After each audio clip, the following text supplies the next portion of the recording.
कैसे करें घुटने की अर्थराइटिस का इलाज।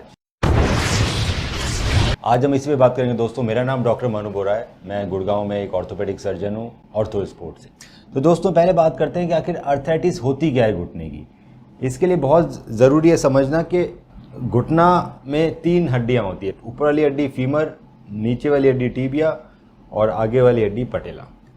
इन सभी हड्डियों के ऊपर हमारे एक मोटी लेयर होती है कार्टिलेज की, जो इसको स्मूथ बनाती है। जैसा कि आप इस नी मॉडल में देख पा रहे हैं, ये जो ब्लू कलर का है ये कार्टिलेज है।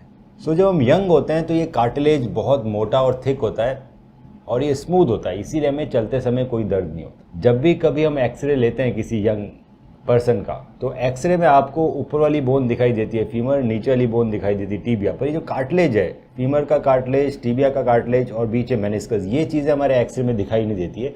तो एक्सरे में गैप दिखाई देता है, इसका मतलब है घुटना सही है। अर्थराइटिस, ऑस्टियोआर्थराइटिस का मतलब है कि ये जो कार्टिलेज है इसका घिसना। तो जैसे जैसे हमारी एज बढ़ती रहती है वैसे वैसे हमारा कार्टिलेज घिसता रहता है। जैसे आप इसमें देखेंगे तो ये हल्का सा घिसा हुआ है, लाल लाल आ रहा है। और ज़्यादा एज बढ़ती है तो हमारा कार्टिलेज और घिस जाता है। ये जो ऊपर का कार्टिलेज है वो अब ख़त्म सा हो गया है, नीचे बोन दिखने लग गई है।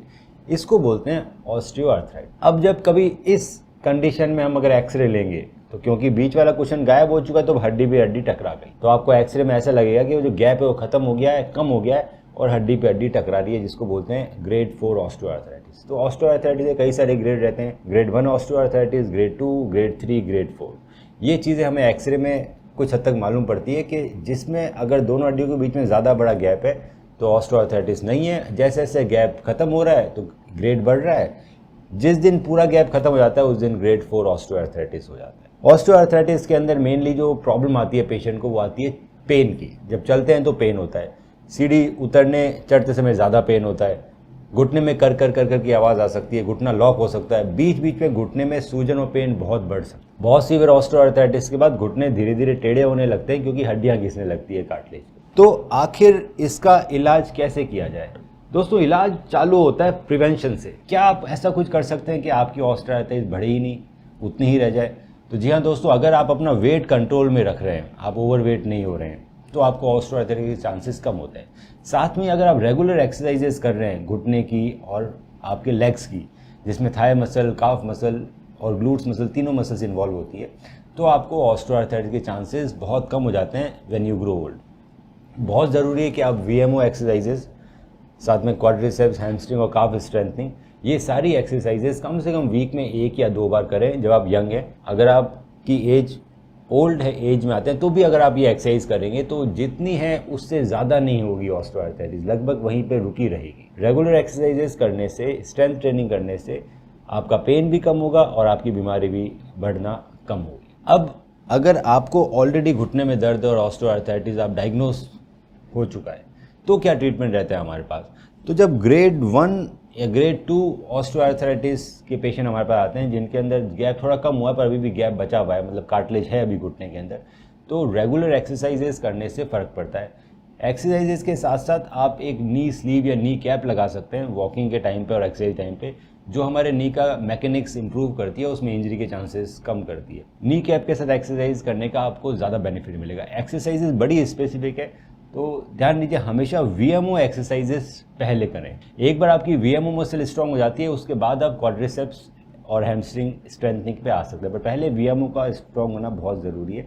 VMO एक्सरसाइजेस कैसे करें वो आपको हमारे चैनल पे VMO का एक अलग वीडियो मिल जाएगा, लिंक हमने नीचे दे रखा। अगर एक्सरसाइज करने के बाद भी पूरी तरह से पेन नहीं जाता है या हल्का हल्का पेन अभी भी हो रहा है तो क्या कर सकते हैं? तो दोस्तों इसमें 3 तरह के इंजेक्शंस आते हैं जो हम आपको लगा सकते हैं आपको पेन कम करने के लिए।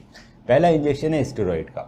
स्टेरॉइड का इंजेक्शन जब लगाते हैं तो एक बार घुटने में इन्फ्लेमेशन कम हो जाता है और आपका पेन भी खत्म हो जाता है 6 महीने से लेके 1 साल तक। एक्सरसाइजेस करना बहुत ज़रूरी है इंजेक्शन के साथ। ज़्यादा स्टेरॉइड्स के इंजेक्शन नहीं लगाने चाहिए क्योंकि उससे लिगामेंट लूजनिंग के और इन्फेक्शन के थोड़े से चांसेस बढ़ते हैं। सो इनिशियली अपना पेन कम करने के लिए कुछ समय स्टेरॉइड के इंजेक्शन लगा सकते हैं साल में 1 बार, पर बहुत ज़्यादा नहीं लगवाने चाहिए, फ्यूचर में उससे दिक्कतें आ सकती हैं। दूसरे तरह के इंजेक्शन रहते हैं दोस्तों जेल के। इसमें एक जेल का केमिकल कंपोजिशन आता है हाइलुरोनिक एसिड, वो हम आपके नी के अंदर इंजेक्ट करते हैं। ये आपके घुटने को लुब्रिकेट करता है। डिपेंडिंग अपॉन कौन सी कंपनी का लिया और किस वॉल्यूम और किस मॉलिक्यूलर वेट का वो इंजेक्शन है, वो साल में एक बार भी लगता है और कुछ इंजेक्शन महीने में एक बार लगते हैं। तो साल में एक बार वाला इंजेक्शन ठीक रहता है, वो आप हर साल ले सकते हैं, जिससे आपका पेन कम रहेगा। तीसरे तरह का इंजेक्शन है पीआरपी, प्लेटलेट रिच प्लाज्मा। ये इंजेक्शन दोस्तों आपके ब्लड से ही बनता है। हम आपका ब्लड निकालते हैं, उसमें से हम प्लेटलेट्स और प्लाज्मा अलग निकाल लेते हैं सेंट्रीफ्यूज करके। वो पीआरपी जब आपके घुटने में डालते हैं तो वो कार्टिलेज रीजनरेट करता है। कितना घुटना घिसा हुआ है, आपकी एज क्या है, उस पर डिपेंड करता है कि मुझे किस वॉल्यूम का पीआरपी चाहिए और कितने इंटरवल पे पीआरपी लगाना चाहिए। जनरली ओल्ड एज के अंदर हम साल भर में एक पीआरपी इंजेक्शन रिकमेंड करते हैं।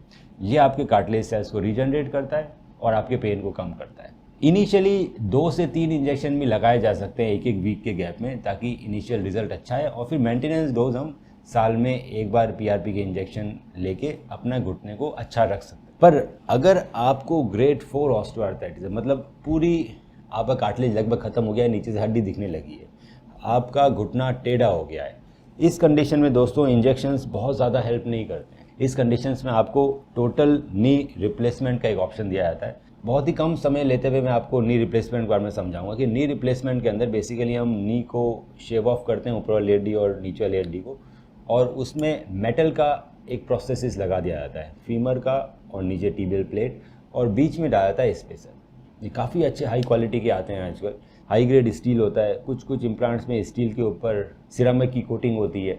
इस तरह के बहुत एडवांस इम्प्लांट आने लगे हैं जिसका रिजल्ट काफ़ी अच्छा है। तो अगर आपका नी में ग्रेड 4 ऑस्टियोआर्थराइटिस है तो बहुत ज़्यादा समय वेट करने की ज़रूरत नहीं है। आप नी रिप्लेसमेंट एक बहुत अच्छा ऑप्शन है जो आप ऑप्ट कर सकते हैं, और इसके बाद आपकी ज़िंदगी काफ़ी कंफर्टेबल हो जाती है और आप आराम से चल फिर सकते हैं।